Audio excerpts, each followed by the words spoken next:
ഭക്ഷ്യസുരക്ഷയെക്കുറിച്ചും ആരോഗ്യകരമായ ഭക്ഷണ രീതികളെക്കുറിച്ചും ഭക്ഷ്യോൽപാദനത്തെക്കുറിച്ചും പറഞ്ഞു തന്ന ഒരു മേള 5 ദിവസങ്ങളിലായി ദുബായിൽ നടന്ന ഗൾഫ് ഫുഡ്. 31 വർഷം പിന്നിടുന്ന ഗൾഫ് ഫുഡിന്റെ ചരിത്രത്തിലെ ഏറ്റവും വലിയ മേളയായിരുന്നു ഇത്തവണത്തേത്. പങ്കാളിത്ത രാജ്യമെന്നുള്ള രീതിയിൽ ഇന്ത്യക്ക് വലിയ സ്വീകാര്യത ഇന്ത്യൻ ഉൽപ്പന്നങ്ങൾക്കും ഇന്ത്യക്കും ഇത്തവണ മേളയിൽ ലഭിച്ചു.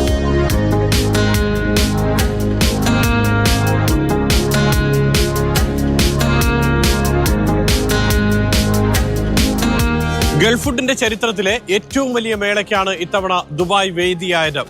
വേൾഡ് ട്രേഡ് സെന്ററിലും എക്സ്പോ സിറ്റിയിലുമായി 2 ഇടങ്ങളിലായിട്ടാണ് മേള നടന്നതെന്നും മാത്രമല്ല പങ്കെടുത്ത രാജ്യങ്ങളുടെ എണ്ണത്തിൽ വർധനയുണ്ട്.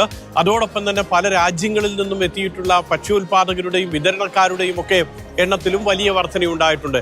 ഏതാണ്ട് 190ഓളം രാജ്യങ്ങളാണ് ഇത്തവണ ഗൾഫ് ഫുഡിന് എത്തിയത്. മാത്രമല്ല അതിനുമപ്പുറം ഏതാണ്ട് 8500ഓളം ഉൽപാദകരും വിതരണക്കാരും സംരംഭകരുമായിട്ടുള്ള ആളുകൾ ഇവിടെ എത്തി, അല്ലെങ്കിൽ സ്ഥാപനങ്ങൾ ഇവിടെ എത്തി, സർക്കാർ ഏജൻസികൾ ഇവിടെ എത്തി. ഇത് തന്നെയാണ് ഈ മേളയുടെ ഏറ്റവും വലിയ പ്രത്യേകതയായിട്ട് എടുത്തു പറയാവുന്നത്. ഗൾഫ് ഫുഡിന്റെ ചരിത്രത്തിലെ ഏറ്റവും വലിയ മേള.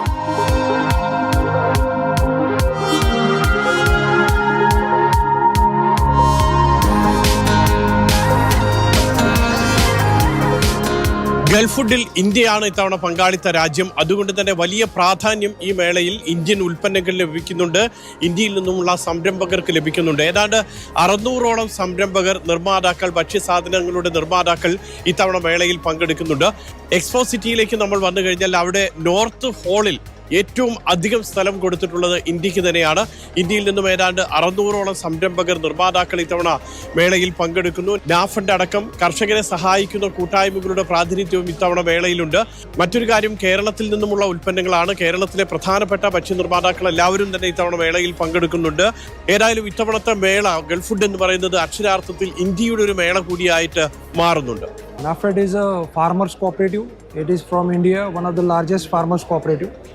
And this is the second year we are participating in Gulf Food. So NAFED has a wide range of products, starting from basmati rice, staples, pulses, processed foods, ready-to-eat foods. So this is very significant platform for NAFED, as entire world market comes here to look for the better alternatives of the food. And we are here to serve global customers. We have brought Indian farmer products, and we are very much excited, looking forward.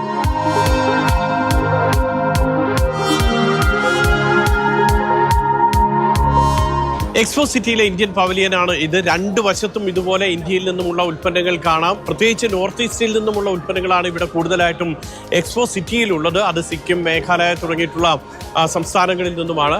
ഇഞ്ചി, മഞ്ഞൾ തുടങ്ങിയിട്ടുള്ള സുഗന്ധദ്രവ്യങ്ങൾ, അതോടൊപ്പം തന്നെ വടക്കു കിഴക്കൻ സംസ്ഥാനങ്ങളിൽ നിന്നുള്ള പഴവർഗ്ഗങ്ങളും പച്ചക്കറികളും ഒക്കെ ധാരാളമായിട്ട് ഇവിടെ പരിചയപ്പെടുത്തുന്നുണ്ട്. ഇതിൻ്റെ ഏറ്റവും പ്രധാനപ്പെട്ട കാര്യം ജൈവ കൃഷി രീതിയിലുള്ള ഉൽപ്പന്നങ്ങൾ കൂടുതലായിട്ട് പരിചയപ്പെടുത്തുന്നു എന്നുള്ളതാണ്. കാരണം കോവിഡിന് ശേഷം ഇത്തരത്തിലുള്ള ഉൽപ്പന്നങ്ങൾക്ക് ആവശ്യക്കാർ ഏറെ ഉണ്ടെന്ന് തന്നെയാണ് വിതരണക്കാരൊക്കെ തന്നെ പറയുന്നത്, ഉൽപ്പാദകർ പറയുന്നത്. സിക്കിം ആണെങ്കിൽ രാജ്യത്ത് ഏറ്റവും അധികം ജൈവ കൃഷി രീതി പരീക്ഷിച്ച് വിജയകരമായിട്ടുള്ള സംസ്ഥാനമാണ്. അവിടെ നിന്നുള്ള ഉൽപ്പന്നങ്ങളും കാണാൻ കഴിയും. Sikkim is the only state in the world to be 100% certified organic. Like the entry of chemical fertilizers and pesticides is banned in the state. So we work with the organic farmers there. We train them in organic farming practices. We process the material in our dehydration facility and we export it. People are now beginning to understand that the food has a huge impact on health, especially after COVID. The awareness has much more increased and now people are valuing the product. We also have developed a range of wellness products, which is like a blend of spices, like the kava, the latte, the detox. So these products are getting very, very good response in the Middle East.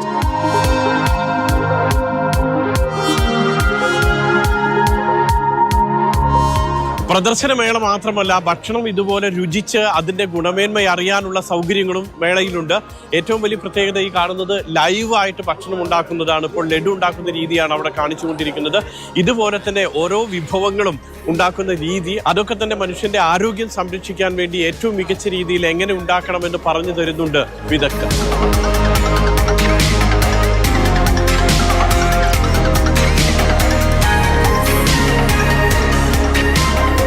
ഫ്രൈസിന്റെ പുതിയ രൂപങ്ങളും രുചികളും നമ്മളെ വല്ലാതെ ആകർഷിക്കുന്നത് തന്നെയാണ്. സാധാരണ നമ്മൾ French fries ഒക്കെയാണ് കണ്ടിട്ടുള്ളത്, പക്ഷേ ഇത് സ്മോക്കി ക്രഞ്ചീസ്, അതേപോലെ തന്നെ ചീസി ക്രഞ്ചീസ്, ഇങ്ങനെ പല പരീക്ഷണങ്ങൾ ഉരുളക്കിഴങ്ങിൽ നടക്കുന്നുണ്ട്.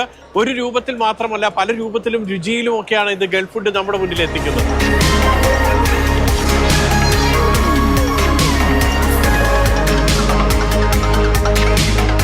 ഗൾഫ് ഫുഡിന്റെ 31ാമത് എഡിഷന് വേറെയും കുറെ പ്രത്യേകതകളുണ്ട്. 2 വേദികൾ എന്നുള്ള പ്രത്യേകത മാത്രമല്ല, ഏതാണ്ട് 15 ലക്ഷത്തോളം ഉൽപ്പന്നങ്ങളാണ് പല രാജ്യങ്ങളിൽ നിന്നും ഇവിടെ കൊണ്ടുവന്നിട്ടുള്ളത്. അതിൽ കാർഷികോൽപ്പന്നങ്ങളുണ്ട്, അതോടൊപ്പം തന്നെ സംസ്കരിച്ച ഉൽപ്പന്നങ്ങളുണ്ട്, പഴം, പച്ചക്കറി, അങ്ങനെയുള്ള എല്ലാ മേഖലകളിൽ നിന്നുമുള്ള ഉൽപ്പന്നങ്ങളുണ്ട്. 190ഓളം രാജ്യങ്ങൾ, ഏതാണ്ട് 15 ലക്ഷത്തോളം ഉൽപ്പന്നങ്ങൾ ഇവിടെ കൊണ്ടുവന്ന് പരിചയപ്പെടുത്തുന്നു. ഇതോടൊപ്പം തന്നെയാണ് ധാരാളമായി ബിസിനസ് മീറ്റുകൾ നടക്കുന്നു. ഓരോ കൗണ്ടറുകളിലും നമ്മൾ ചെല്ലുമ്പോൾ കാണാം പല രാജ്യങ്ങളിൽ നിന്നുമുള്ള ബയേഴ്സും സെല്ലേഴ്സും ഉൽപ്പാദകരും ഒക്കെ ആയിട്ടുള്ള മീറ്റിങ്ങുകൾ നടക്കുന്നു. മറ്റൊന്ന്, ഈ ഭക്ഷ്യമേഖലയുമായി ബന്ധപ്പെട്ടിട്ടുള്ള സെമിനാറുകളും ക്ലാസുകളും ഒക്കെ തന്നെയാണ്.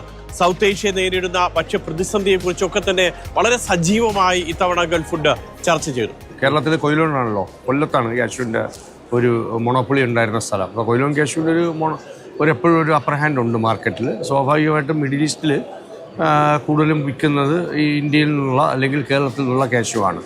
സ്വാഭാവികമായിട്ടും ഗൾഫ് ഫുഡ് എന്ന് പറയുമ്പോൾ ഒരുപാട് രാജ്യത്തിലുള്ള ആളുകൾ വരുന്നത് കൊണ്ട് തന്നെ നല്ല ഒരു റെസ്പോൺസ് ഉണ്ട്.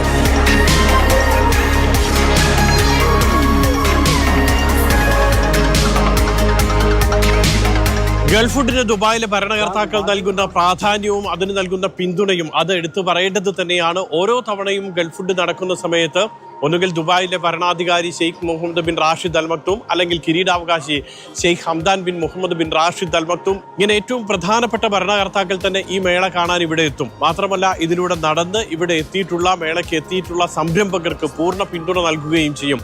ഇതുതന്നെയാണ് ഈ മേള ഇത്രയ്ക്ക് വലിയ വിജയകരമായിട്ട് 3 പതിറ്റാണ്ട് പിന്നിടാനുള്ള കാരണവും.